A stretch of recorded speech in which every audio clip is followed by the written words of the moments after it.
Politics has gone downhill. There's too many people in it for themselves. I want somebody to represent me. And I want somebody to stand on the table and scream loud to represent me. I want them working for me. We, the governed, give consent to be governed, and there are some things we're not putting up with anymore. The 2020 presidential election is coinciding with one of the most polarizing times in modern American history. I'm traveling with Vice across the country to learn about the extraordinary actions of ordinary people that could shape our collective future. Guilty of murder. Guilty of murder. This is the South. And people in the South have said, no, the South is going to rise again. We're on our way to Rifle, Colorado, which is a few hours outside of Denver, to meet with Lauren Boebert, who just a few months ago was a restaurant owner in Rifle. The restaurant, in addition to having gun-themed menu items, all of the waitresses and waitstaff carry guns. But what's more interesting is that she was defying state-mandated mask ordinances and remaining open during the height of the pandemic. She gained a lot of popularity for this stance, national attention, and it put her in a position to run for Congress. And now she has a chance to go to Washington in November. She doesn't have a lot of concrete policies, but what she does say is she's pro-Trump, she's pro-God, pro-life, anti-liberal, and has some QAnon theories sprinkled in. I'm hoping to catch Lauren at one of her campaign rallies, but first, I made a quick pit stop at Shooters to talk to Lauren's mom, who also works at the restaurant. What would you recommend for someone who's just coming through town? So if you're just coming through town, I would definitely recommend the Rifle Burger. The Rifle Burger. Because we are making burgers great again. So you can trump your burger. Okay. If you do trump your burger, it's put on a cedar plank and it's cooked over fire. I think I'm gonna go with the Swiss and Wesson burger. I have people coming here from Wisconsin, New York, everywhere. You wouldn't believe. Virginia. People are just coming through here. We saw Lauren, it's Lauren, and it's bigger than I could even imagine. You obviously know Lauren better than anybody else. Even as a kid, you're like, oh yeah, Lauren's just got this thing. Well, to tell you, this is really weird that you say this because honestly, when Lauren was born, I remember looking at her and I remember the only thing that came to my mind was, oh my God, you are gonna be Miss America one day. I didn't realize what Miss America I was talking about. We are all about God, guns, and Trump here. The Eisenhower Tunnel, it divides the western slope, which is us, from Denver side, which is the eastern slope. Oh, okay. They're more liberal over there. We are more conservative over here. And Denver's not even that far from here, 3 hours. No. But it feels like a world away. Yeah, it's a whole new world. Because we are all about our oil and gas, the mines. This is our way of life over here, and they're trying to take that away too. Everybody just likes to sit around and talk about it and complain about it, but nobody wants to do anything about it. She does something about it. Chris, thank you so much for praying. Thank you. Yes, ma'am. Thank you so much. When we first opened our restaurant, it wasn't a gun-themed restaurant, but shortly after we opened, there was an altercation where a man was brutally beaten and lost his life. That immediately prompted the question in me, how will I defend my people? How will I protect those that are around me? That's when I took advantage of Colorado's open carry laws. Soon after that, my waitresses began to carry, but it would be several months later before any of you knew exactly what we were doing, because our customers didn't care that we had guns. They had guns too. Shooter's Grill has certainly given me a platform for the Second Amendment, but through that, an advocacy for freedom was born. This year, when Governor Jared Polis continued keeping small businesses shut down while grocery stores and Walmarts and big box stores could all remain open with customers freely walking through, I took a stand again. I decided that I was going to open my restaurant. I decided I was not going to wait on bureaucrats to tell me when to open. So I opened my restaurant responsibly, following CDC guidelines. I lost my business license for about a week, but it was totally worth it. I'm not afraid to lay it all on the line. So thank you all so much for being here today. Thank you, Mika. God bless you.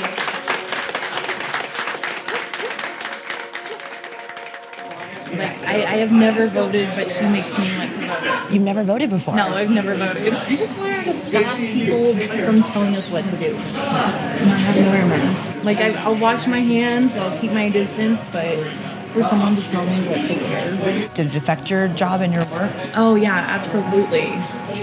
I'm behind her 100%. She's going to fight for our rights. We have to keep our rights. If we don't keep our rights, I'm scared to death. What is your biggest fear? Revolutionary War. Do you think there would be a war if the Democrats won? Oh, yeah. I think there's going to be war if they don't win. Do you think we'll ever get back as a country to being more of a community? I think it'll happen. The simple reason is who's got the guns and ammunition. You know? I pledge allegiance to the flag of the United States of America and to the republic for which it stands, one nation, under God, indivisible, with liberty and justice for all.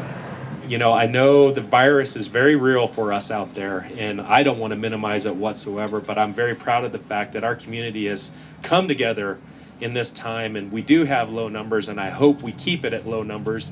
And I think we all know how to practice safe social distancing.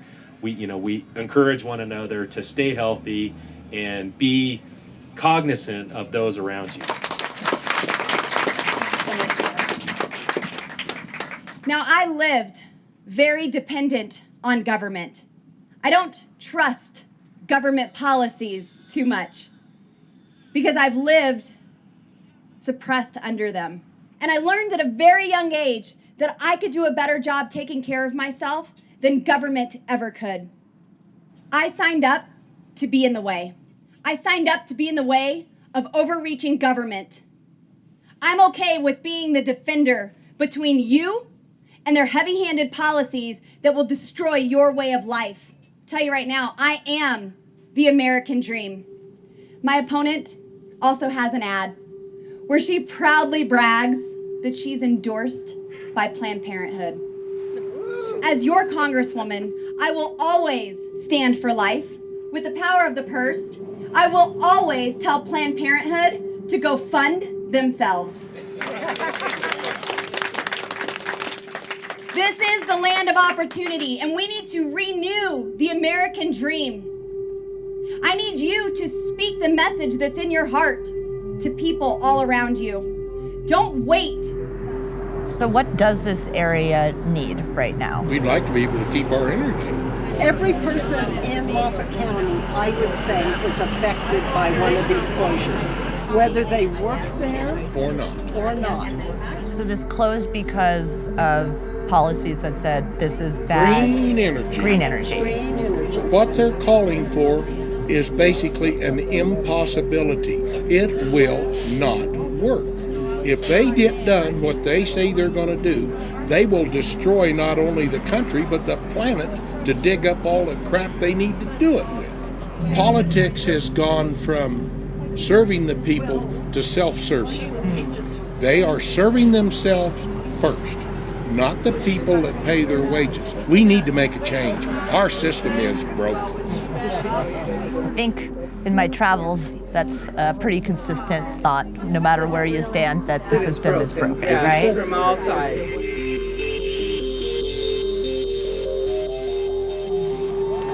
We just got to Steamboat Springs, which is the third stop on Lauren's campaign rally trail today. There's definitely a lot of Trumpism here in addition to supporters of Lauren. I think it's pretty hand in hand. And Lauren is also right behind him. And what's interesting about her is that she unseated a 5-term GOP incumbent who was a Trump supporter.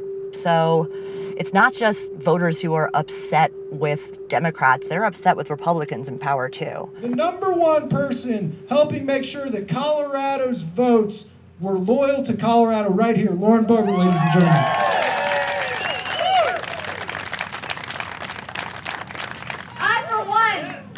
I'm tired of electing people and sending them to D.C. only for them to forget who they work for. They overregulate, overtax, and overspend, and ultimately destroy everything that we are at home building. They are showing how far they will go. We see these Democrat-ruled cities and the destruction and the chaos, the violence, the looting, the confusion that is coming out of them. The left is losing the center and they are leaving their own. Freedom or socialism? Freedom is on the ballot this November. America is on the ballot, and that's why we need to show up. Do you like that Lauren's not a politician? Yes. Yes. Same as Trump, he's not a politician. Look what they're doing to our country. How can you appreciate them? No, we're done. So yeah, we'd like to see more like her step up. We want to get government out of our business, just like she said. They're telling people they can't be with their seniors as they pass away in homes. I don't want government in my life. Leave me alone. So that's what she represents, honestly, for me. That's why I live here. I'm from New York City. I didn't want New York. I went west, and I was in Orange County, which was very conservative and very small, and then they grew into a monster. So now I'm in the mountains. City politics. City politics. In the you mountains. can come, but don't bring your politics. So we spent the day chasing Lauren and her team around rural Colorado, and unfortunately, I didn't really get a chance to talk to Lauren one-on-one. I did get a chance, though, to speak to some of those voters, and what they like about Lauren sounds pretty similar to what they liked about Trump back in 2016. They like that Lauren's not a politician, they like that she is a businesswoman, and they like that she talks about freedoms and America and rural politics. Thinking back on Lauren's rally, the crowd seemed to get the most excited about her promise to defund Planned Parenthood. It's been a leading issue for conservatives and one that's always struck me at being at odds with the party's championing of personal freedom and choice. And as we were leaving Colorado, we learned of Supreme Court Justice Ruth Bader Ginsburg's death. So I drove to Alabama to meet June Ayers, who runs the last abortion clinic in Montgomery, one of 3 left in the state, to understand the future fight over a woman's right to choose. I've been thinking a lot about this because as someone who's of a certain age in which I've only grown up where Roe was the law of the land, and you've always known that it's been a threat to be overturned, but for people who don't know what it was actually like, can you just talk a little bit about the reality for women when Roe was not the law? I used to listen to women's stories prior to Roe, and I can remember someone telling her story, and she was in Birmingham. She stood on a street corner with her father. A car pulled up, and she had to leave her father standing there on the street corner. She got in the back seat of the car. They blindfolded her and drove her around for a while, took her to a hotel room. She had $500, and they took the money, and they beat her, and they raped her. And the most horrifying thing for her was not that she had been robbed and beaten and raped, but that she was still pregnant. And there are so many of those stories. But that was the way it was in the United States pre-Roe. But it's going to be done again that same way if we don't do something about it now. Running a small clinic, being an independent provider is not lucrative. You do it because I get up every day and I can come in and I can help women and I can help their families because this is a crisis point for them, and that I can do good for other people, then I can't think of anything better. Just can you talk about sort of the difference of when you started 42 years ago and what this clinic was dealing with, and sort of what are the crises and the pressures that the clinic is dealing with now? And that's like 2 different worlds, okay? It's like the dark side of the moon and the light side of the moon. 40 years ago, I can remember when we didn't have state regulations. Regulations are good. I think any medical service should have regulations, but when you're basing that standards of care not on science, not on medicine, not on facts, when you're basing it on antagonistic ideas against women, when you're basing it on politics, then we start seeing problems. And if there is such a thing as an arc of justice, I don't see it where it comes to abortion. I see the rights being dwindled away. And the reason why they haven't been able to achieve probably the ultimate goal, which is a full shutdown, is because of Roe versus Wade. Is because of Roe. Roe is the only thing that's still standing.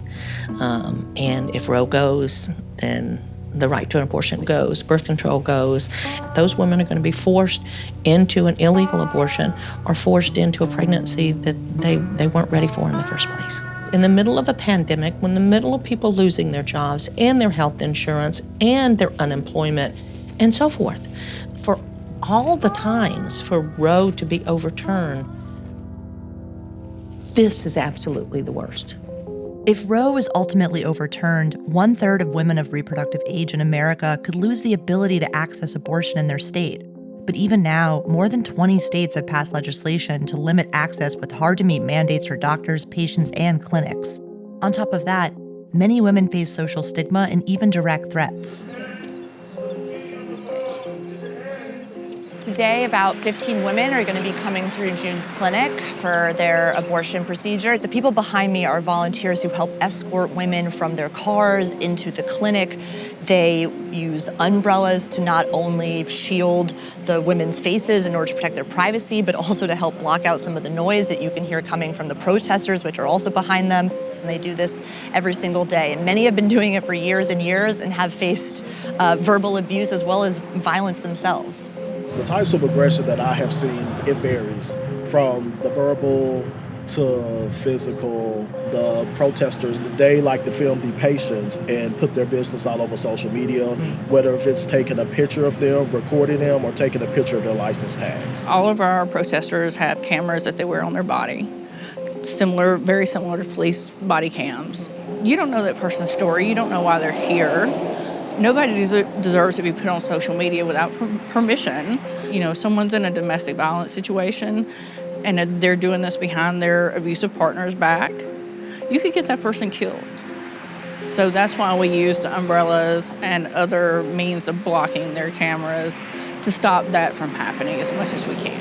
Protesters, are become more emboldened. You know, we had to run them out of the driveway today because they're blocking vehicles. They're not supposed to block vehicles, and they know that. But, you can run out there 15 times, and I can call the police 15 times, and they're not going to be in the driveway when the police come because they're going to see them coming. So it leaves us kind of hanging, as to what we can do unless there is some significant point of violence against a clinic.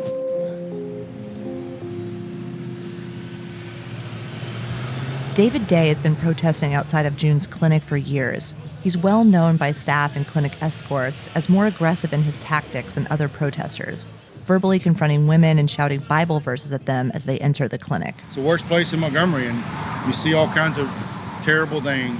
This is the worst place in Montgomery. To me, it is. It's what I say. Because life literally is being snubbed out. Life is literally being killed. I hate abortion. I wish there was no one. I wish it wasn't even an option. I wish it wasn't even in a woman's mind. I wish everything was just perfect. But you don't have a woman's mind or body, so I guess you don't know. I sure don't. But remember, my body, my choice. But God's word says God hasn't given us a choice to murder. And most people just don't seem to care. Whether it's Trump or whether it's Biden, the Supreme Court, I don't think nothing's going to change.